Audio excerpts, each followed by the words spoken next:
The Adventures of Sherlock Holmes by Sir Arthur Conan Doyle. A Case of Identity. "My dear fellow," said Sherlock Holmes as we sat on either side of the fire in his lodgings at Baker Street, "life is infinitely stranger than anything which the mind of man could invent. We would not dare to conceive the things which are really mere commonplaces of existence.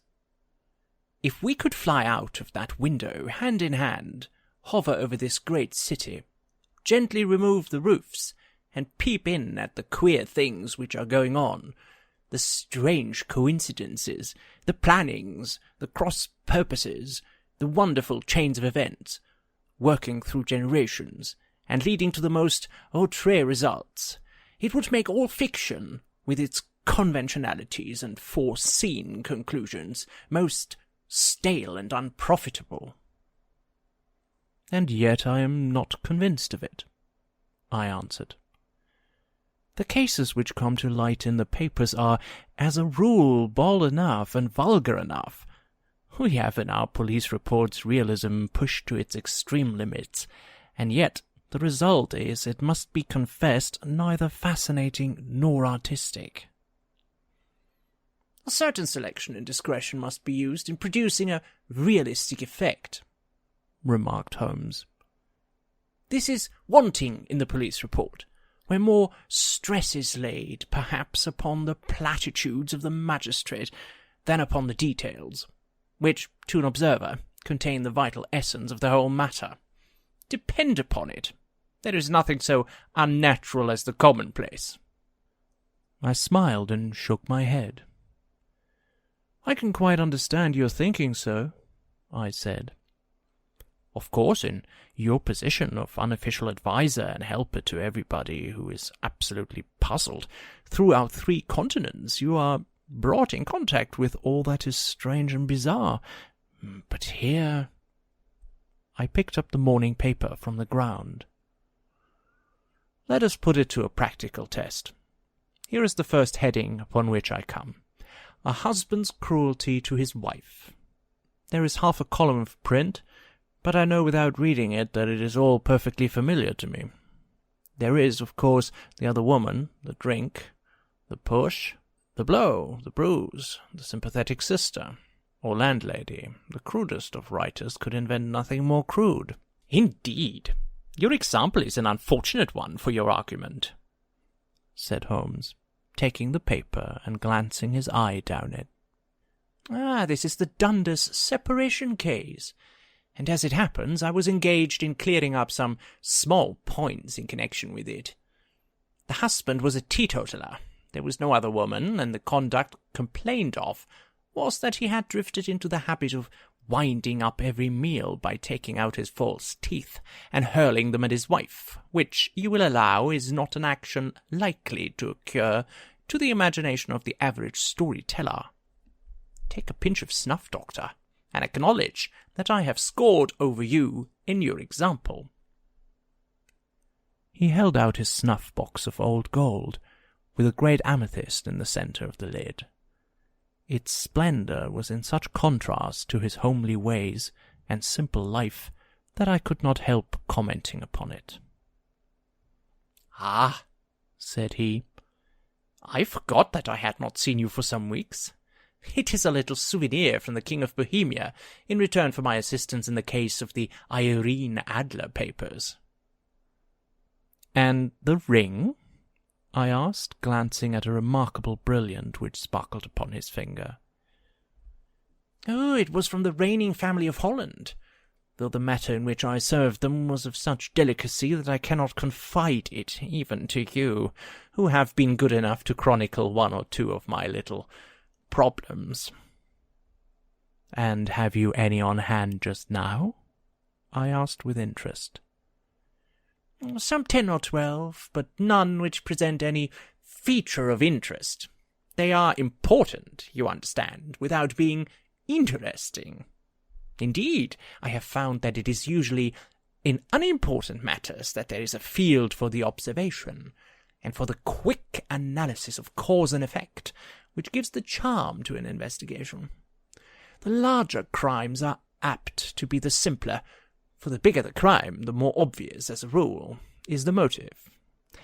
In these cases, save for one rather intricate matter which has been referred to me from Marseille, there is nothing which presents any features of interest. It is possible, however, that I may have something better before very many minutes are over, for this is one of my clients, or I am much mistaken." He had risen from his chair and was standing between the parted blinds, gazing down into the dull, neutral-tinted London street. Looking over his shoulder, I saw that on the pavement opposite there stood a large woman with a heavy fur boa round her neck, and a large curling red feather in a broad-brimmed hat, which was tilted in a coquettish Duchess of Devonshire fashion over her ear. From under this great panoply she peeped up in a nervous, hesitating fashion at our windows, while her body oscillated backwards and forward, and her fingers fidgeted with her glove-buttons. Suddenly, with a plunge, as of the swimmer who leaves the bank, she hurried across the road, and we heard the sharp clang of the bell. "I have seen those symptoms before," said Holmes, throwing his cigarette into the fire. "Oscillation upon the pavement always means an affaire de cœur. She would like advice, but is not sure that the matter is not too delicate for communication. And yet even here we may discriminate. When a woman has been seriously wronged by a man, she no longer oscillates, and the usual symptom is a broken bell wire. Here we may take it that there is a love matter, but that the maiden is not so much angry as perplexed or grieved. But here she comes in person to resolve our doubts." As he spoke, there was a tap at the door, and the boy in buttons entered to announce Miss Mary Sutherland, while the lady herself loomed behind his small black figure like a full-sailed merchantman behind a tiny pilot boat. Sherlock Holmes welcomed her with the easy courtesy for which he was remarkable, and having closed the door and bowed her into an armchair, he looked her over in the minute and yet abstracted fashion which was peculiar to him. "Do you not find," he said, "that with your short sight it is a little trying to do so much typewriting?" "I did at first," she answered, "but now I know where the letters are without looking." Then, suddenly realizing the full purport of his words, she gave a violent start and looked up, with fear and astonishment upon her broad, good-humoured face. "You've heard about me, Mr. Holmes?" she cried. "Else how could you know all that?" "Never mind," said Holmes, laughing. "It is my business to know things. Perhaps I have trained myself to see what others overlook. If not, why should you come to consult me?" "I came to you, sir, because I heard of you from Mrs. Etheridge, whose husband you found so easy when the police and everyone had given him up for dead. Oh, Mr. Holmes, I wish you would do as much for me. I'm not rich, but still I have 100 a year in my own right, besides the little that I make by the machine, and I would give it all to know what has become of Mr. Hosmer Angel." "Why did you come away to consult me in such a hurry?" asked Sherlock Holmes, with his fingertips together and his eyes to the ceiling. Again a startled look came over the somewhat vacuous face of Miss Mary Sutherland. "Yes, I did bang out of the house," she said, "for it made me angry to see the easy way in which Mr. Windibank, that is, my father, took it all. He would not go to the police, and he would not go to you, and so at last, as he would do nothing, and kept on saying that there was no harm done, it made me mad, and I just on with my things, and I came right away to you." "Your father?" said Holmes. "Your stepfather, surely, since the name is different." "Yes, my stepfather. I call him father, though it sounds funny, too, for he is only 5 years and 2 months older than myself." "And your mother is alive?" "Oh, yes, mother is alive and well. I wasn't best pleased, Mr. Holmes, when she married again so soon after father's death, and a man who was nearly 15 years younger than herself. Father was a plumber in the Tottenham Court Road, and he left a tidy business behind him, which mother carried on with Mr. Hardy, the foreman.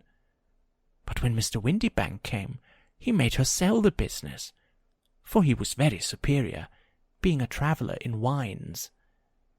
They got £4,700 for the goodwill and interest, which wasn't near as much as father could have got if he had been alive."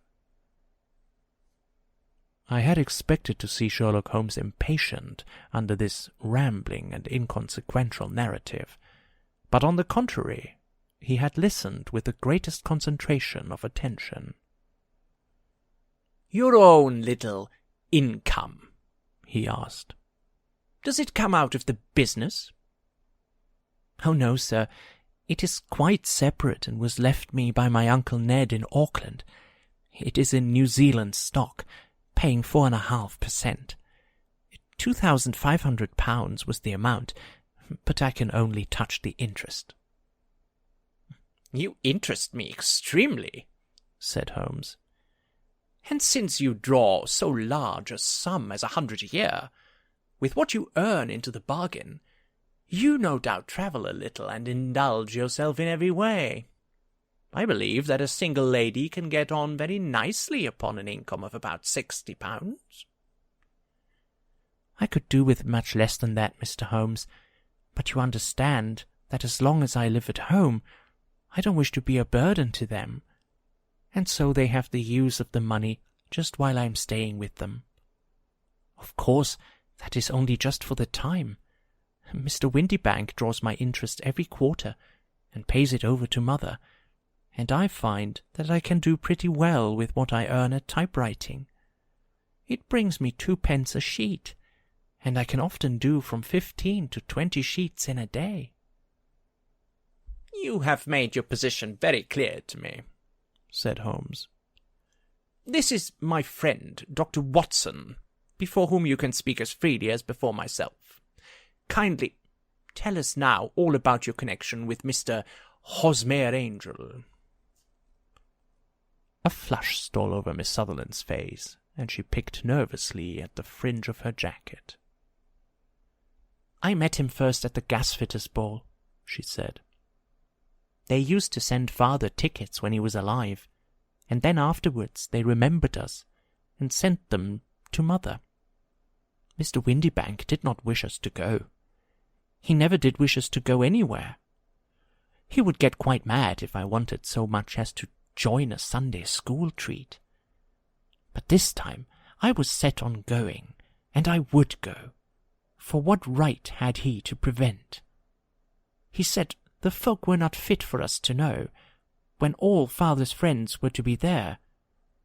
And he said that I had nothing fit to wear when I had my purple plush that I had never so much as taken out of the drawer. At last, when nothing else would do, he went off to France upon the business of the firm.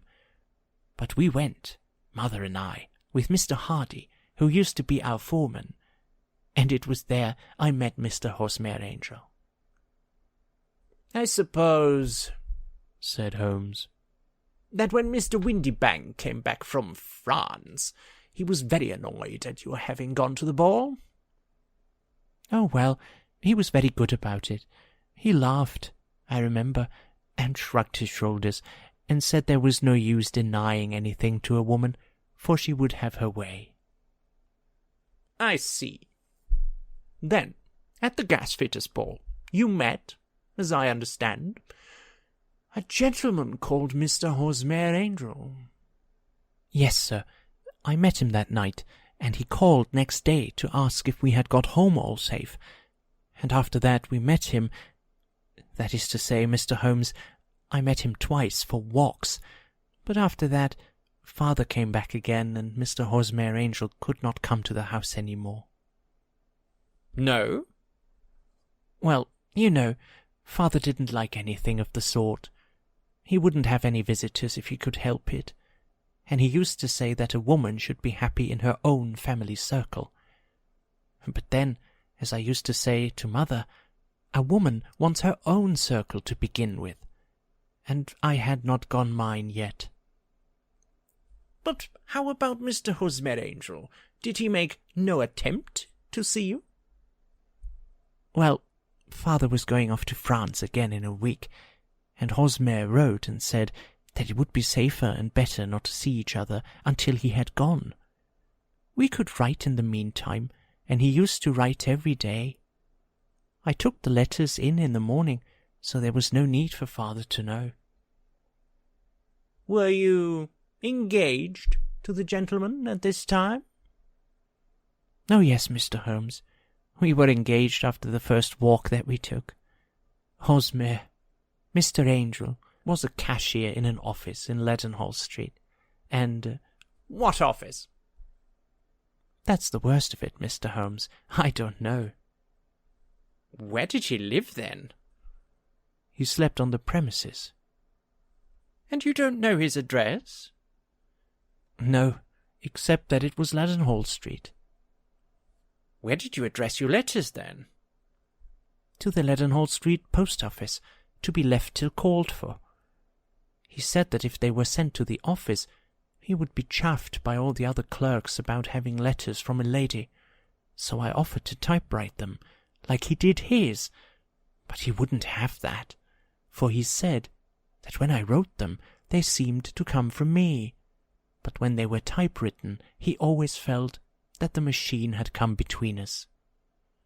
That will just show you how fond he was of me, Mr. Holmes, and the little things that he would think of. It was most suggestive, said Holmes. It has long been an axiom of mine that the little things are infinitely the most important. Can you remember any other little things about Mr. Hosmer Angel? He was a very shy man, Mr. Holmes. He would rather walk with me in the evening than in the daylight, for he said that he hated to be conspicuous. Very retiring and gentlemanly he was. Even his voice was gentle. He'd had the quinsy and swollen glands when he was young, he told me, and it had left him with a weak throat and a hesitating, whispering fashion of speech. He was always well dressed, very neat and plain, but his eyes were weak, just as mine are, and he wore tinted glasses against the glare. Well, and what happened when Mr. Windybank, your stepfather, returned to France? Mr. Hosmer Angel came to the house again, and proposed that we should marry before Father came back. He was in dreadful earnest, and made me swear, with my hands on the testament, that whatever happened, I would always be true to him. Mother said he was quite right to make me swear, and that it was a sign of his passion. Mother was all in his favour from the first, and was even fonder of him than I was. Then, when they talked of marrying within the week, I began to ask about Father. But they both said never to mind about Father, but just to tell him afterwards, and Mother said she would make it all right with him. I didn't quite like that, Mr. Holmes. It seemed funny that I should ask his leave, as he was only a few years older than me. But I didn't want to do anything on the sly, so I wrote to Father at Bordeaux, where the company has its French offices. But the letter came back to me on the very morning of the wedding. It missed him, then? Yes, sir, for he had started to England just before it arrived. Ah, that was unfortunate. Your wedding was arranged then for the Friday. Was it to be in church? Yes, sir, but very quietly. It was to be at St. Saviour's, near King's Cross, and we were to have breakfast afterwards at the St. Pancras Hotel. Hosmer came for us in a hansom, but as there were two of us, he put us both into it and stepped himself into a four-wheeler, which happened to be the only other cab in the street. We got to the church first, and when the four-wheeler drove up, we waited for him to step out, but he never did. And when the cabman got down from the box and looked, there was no one in there. The cabman said that he could not imagine what had become of him, for he had seen him get in with his own eyes. That was last Friday, Mr. Holmes, and I have never seen or heard anything since then to throw any light upon what became of him.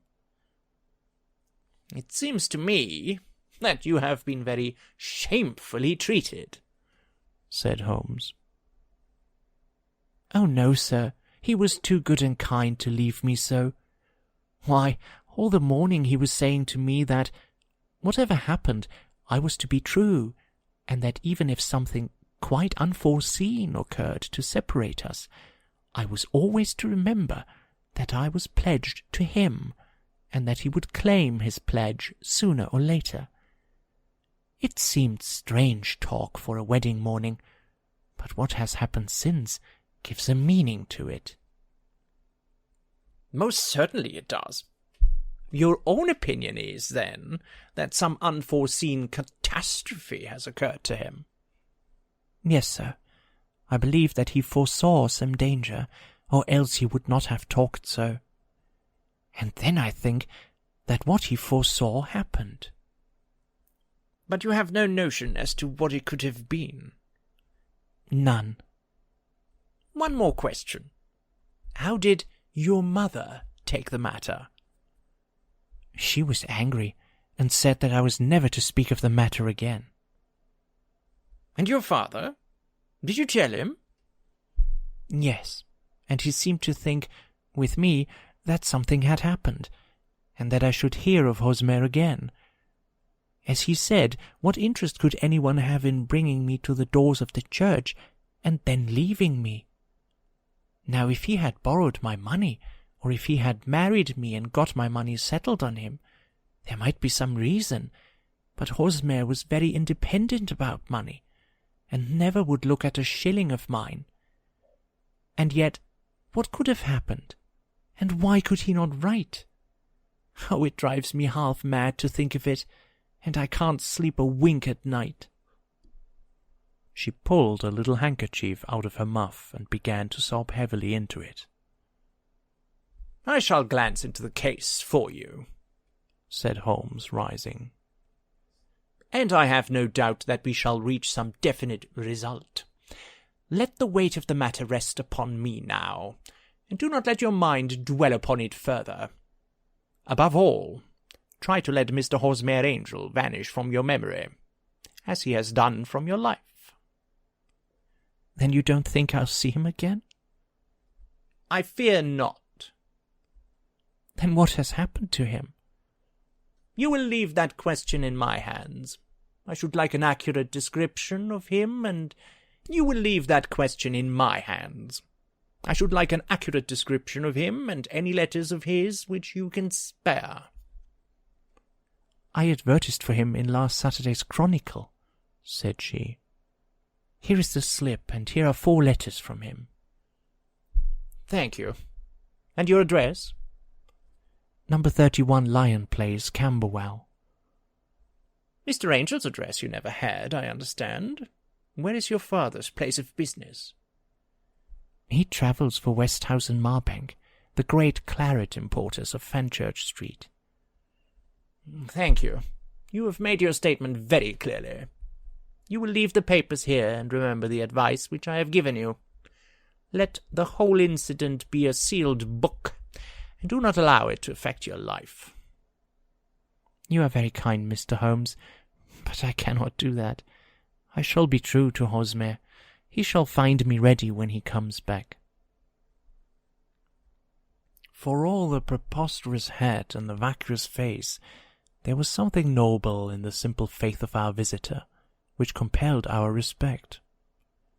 She laid her little bundle of papers upon the table and went her way. with a promise to come again whenever she might be summoned. Sherlock Holmes sat silent for a few minutes with his fingertips still pressed together, his legs stretched out in front of him, and his gaze directed upward to the ceiling. Then he took down from the rack the old and oily clay pipe, which was to him as a counsellor, and having lit it, he leaned back in his chair, with the thick blue cloud wreaths spinning up from him, and a look of infinite languor in his face. Quite an interesting study, that maiden. I found her more interesting than her little problem, which, by the way, is rather a trite one. You will find parallel cases if you consult my index in Andover in 77, and there was something of the sort at The Hague last year. Old as is the idea, however, there were one or two details which were new to me. But the maiden herself was most instructive. You appeared to read a good deal upon her, which was quite invisible to me, I remarked.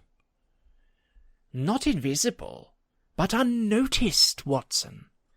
You did not know where to look, and so you missed all that was important. I can never bring you to realize the importance of sleeves, the suggestiveness of thumbnails, or the great issues that may hang from a bootlace. Now, what did you gather from that woman's appearance? Describe it. Well, she had a slate-coloured, broad-brimmed straw hat, with a feather of a brickish red. Her jacket was black, with black beads sewn upon it, and a fringe of little black jet ornaments. Her dress was brown, rather darker than coffee colour, with a little purple plush at the neck and sleeves. Her gloves were greyish and were worn through at the right forefinger. Her boots I didn't observe. She had small round hanging gold earrings, and a general air of being fairly well-to-do in a vulgar, comfortable, easy-going way. Sherlock Holmes clapped his hands softly together and chuckled. Upon my word, Watson, you are coming along wonderfully. You have really done very well indeed. It is true that you have missed everything of importance, but you have hit upon the method, and you have a quick eye for colour. Never trust to general impressions, my boy, but concentrate yourself upon details. My first glance is always at a woman's sleeve. In a man, it is perhaps better first to take the knee of the trouser. As you observe, this woman had plush upon her sleeves, which is a most useful material for showing traces. The double line a little above the wrist, where the typewritist presses against the table, was beautifully defined. The sewing machine of the hand type leaves a similar mark, but only on the left arm, and on the side of it, farthest from the thumb, instead of being right across the broadest part, as this was. I then glanced at her face, and, observing the dint of pince nez at either side of her nose, I ventured a remark upon short sight and typewriting, which seemed to surprise her. It surprised me. But surely it was obvious. I was then much surprised and interested on glancing down to observe that, though the boots which she was wearing were not unlike each other, they were really odd ones, the one having a slightly decorated toe cap, and the other a plain one. One was buttoned only in the 2 lower buttons out of 5, and the other at the 1st, 3rd, and 5th. Now, when you see that a young lady, otherwise neatly dressed, has come away from home with odd boots, half buttoned, it is no great deduction to say that she came away in a hurry. And what else? I asked, keenly interested, as I always was, by my friend's incisive reasoning. I noted, in passing, that she had written a note before leaving home, but after being fully dressed. You observed that her right glove was torn at the forefinger, but you did not apparently see that both glove and finger were stained with violet ink. She had written in a hurry, and dipped her pen too deep. It must have been this morning, or the mark would not remain clear upon the finger. All this is amusing, though rather elementary. But I must go back to business, Watson. Would you mind reading me the advertised description of Mr. Hosmer Angel? I held the little printed slip to the light. Missing, it said. On the morning of the 14th, a gentleman named Hosmer Angel, about 5'7" in height, strongly built, sallow complexion, black hair, a little bald in the centre, bushy black side whiskers and moustache, tinted glasses, slight infirmity of speech. Was dressed when last seen in black frock coat faced with silk, black waistcoat, gold Albert chain, and grey Harris tweed trousers, with brown gaiters over elastic-sided boots. Known to have been employed in an office in Leadenhall Street. Anybody bringing— "That will do," said Holmes. "As to the letters," he continued, glancing over them, "they are very commonplace. Absolutely no clue in them to Mr. Angel, save that he quotes Balzac once. There is one remarkable point, however, which will no doubt strike you." "They are typewritten," I remarked. "Not only that, but the signature is typewritten. Look at the neat little Hosmer Angel at the bottom. There is a date, you see, but no superscription except Leadenhall Street, which is rather vague. The point about the signature is very suggestive. In fact, we may call it conclusive." "Of what?" "My dear fellow, it is possible you do not see how strongly it bears upon the case?" "I cannot say that I do, unless it were that he wished to be able to deny his signature, if an action for breach of promise were instituted." "No, that was not the point. However, I shall write 2 letters, which should settle the matter. One is to a firm in the city, the other is to the young lady's stepfather, Mr. Windybank, asking him whether he could meet us here at 6 o'clock tomorrow evening. It is just as well that we should do business with the male relatives. And now, Doctor, we can do nothing until the answers to those letters come, so we may put our little problem upon the shelf for the interim." I had had so many reasons to believe in my friend's subtle powers of reasoning and extraordinary energy in action that I felt that he must have some solid grounds for the assured and easy demeanour with which he treated the singular mystery which he had been called upon to fathom. Once only had I known him to fail, in the case of the King of Bohemia and of the Irene Adler photograph. But when I looked back to the weird business of the Sign of 4 and the extraordinary circumstances connected with the study in scarlet, I felt that it would be a strange tangle indeed which he could not unravel. I left him then, still puffing at his black clay pipe, with a conviction that when I came again on the next evening, I would find that he held in his hands all the clues which would lead up to the identity of the disappearing bridegroom of Miss Mary Sutherland. A professional case of great gravity was engaging my own attention at the time, and the whole of next day I was busy at the bedside of the sufferer.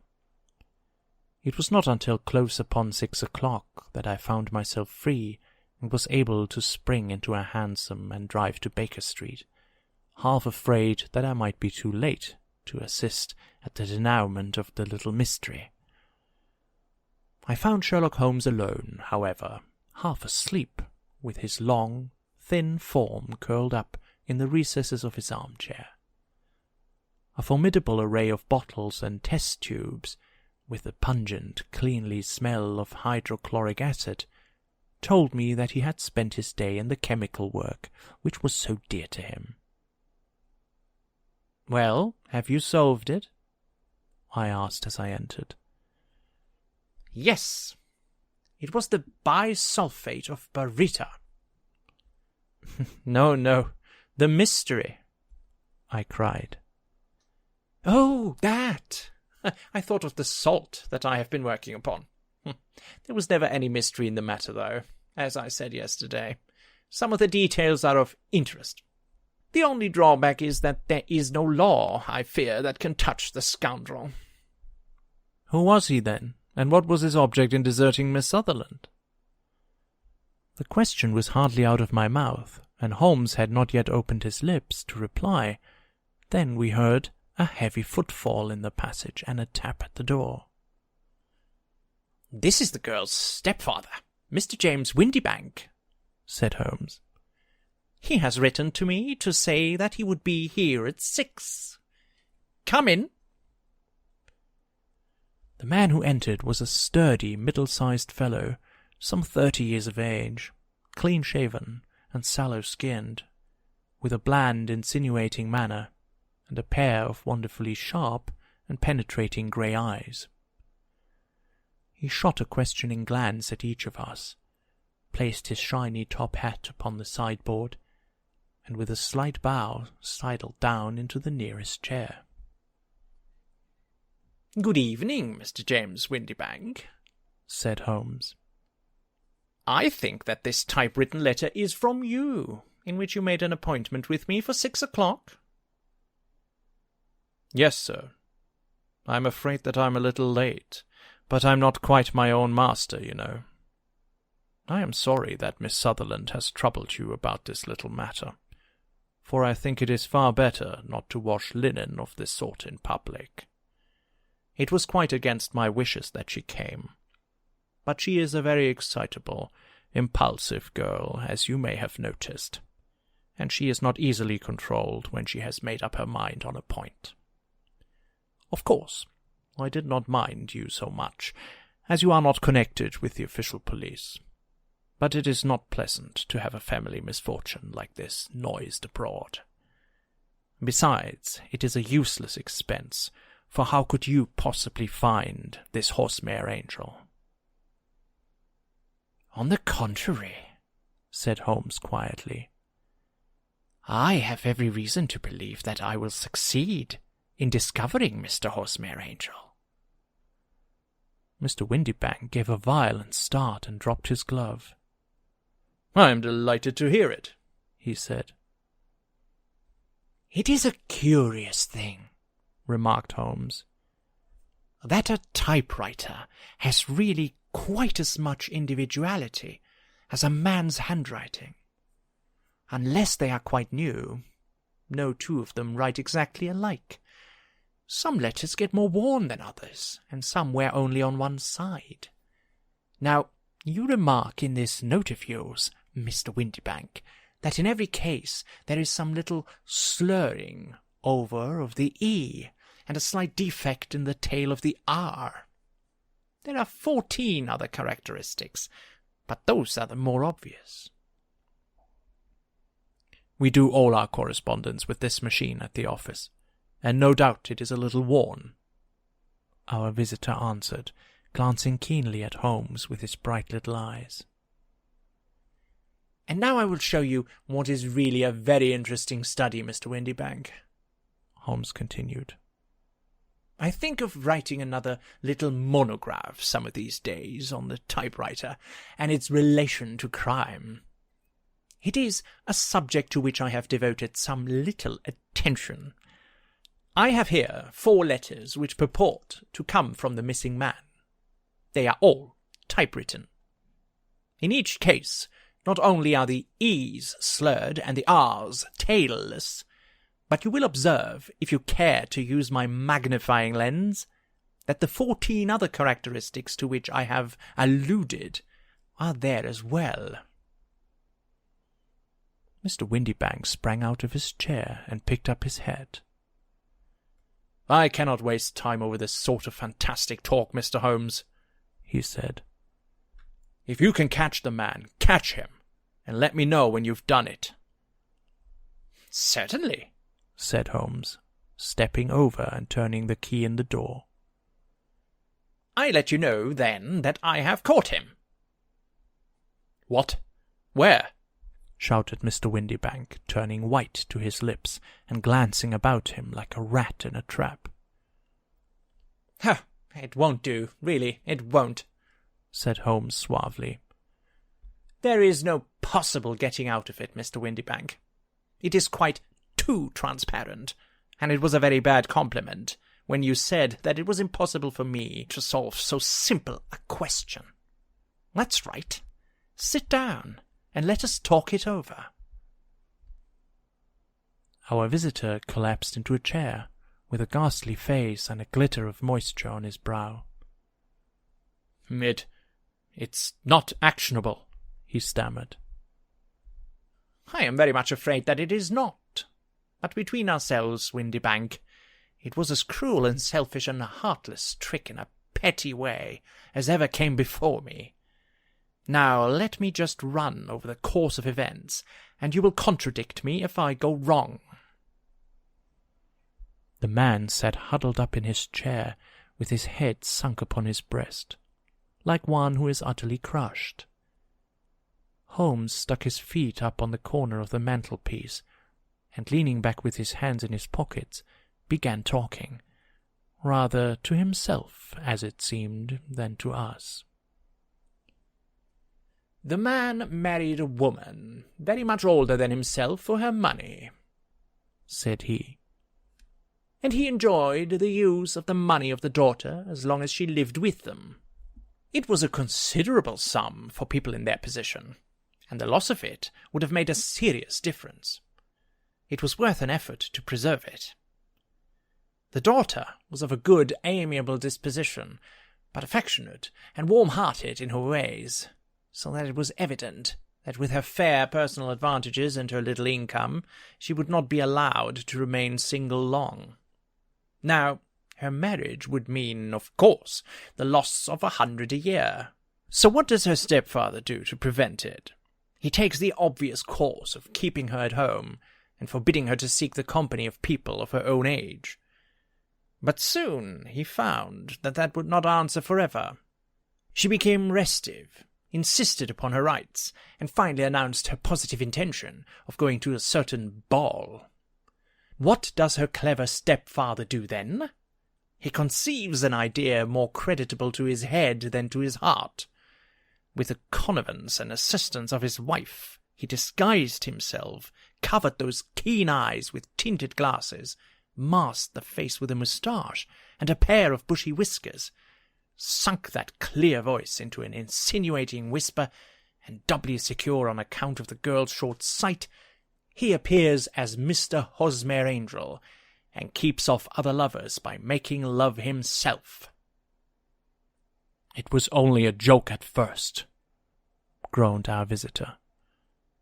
We never thought that she would have been so carried away. Very likely not.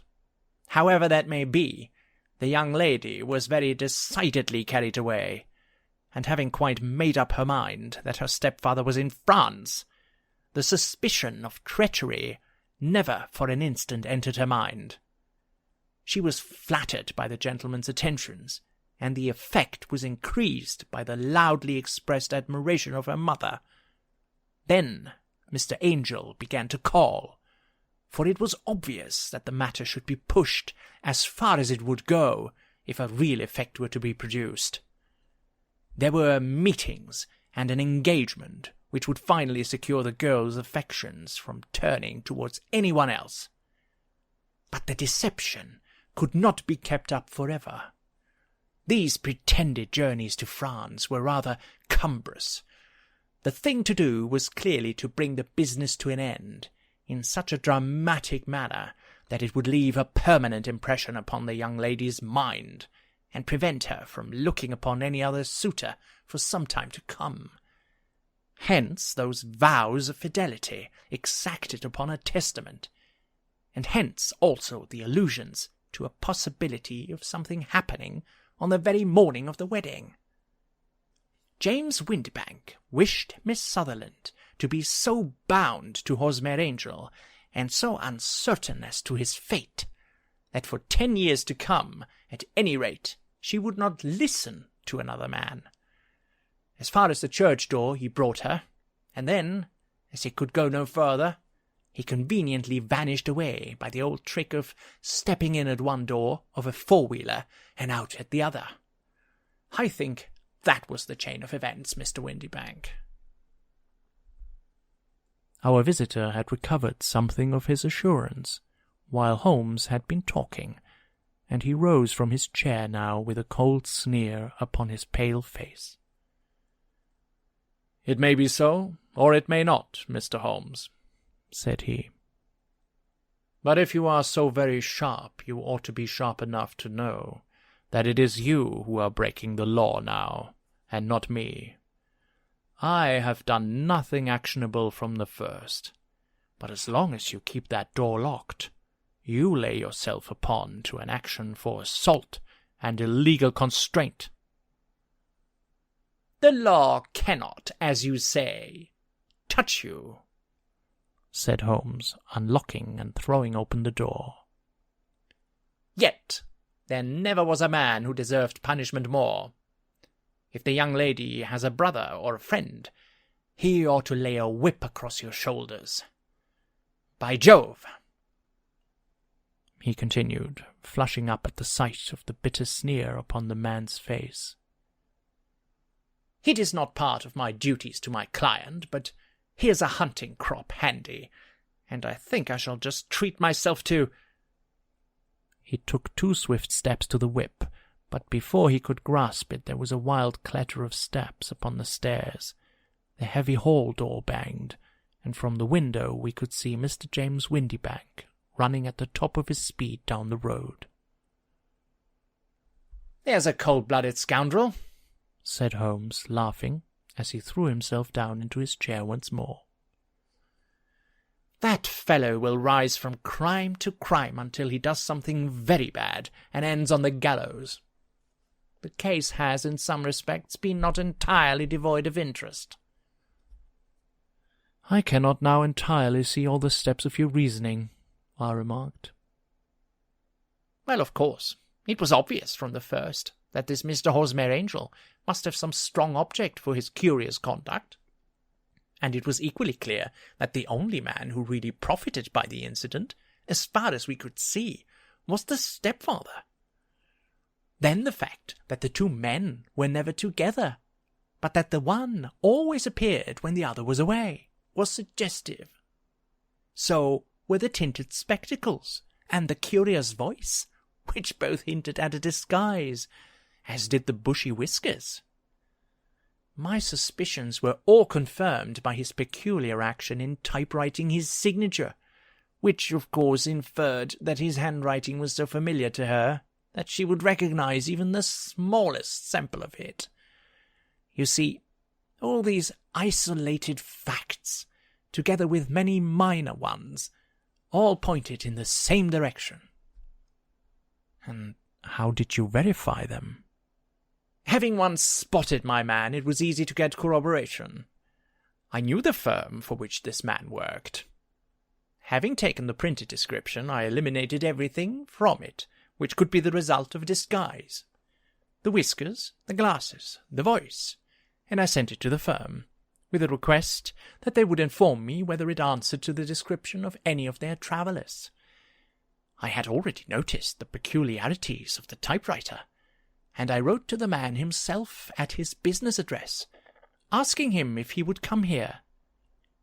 As I expected, his reply was typewritten, and revealed the same trivial but characteristic defects.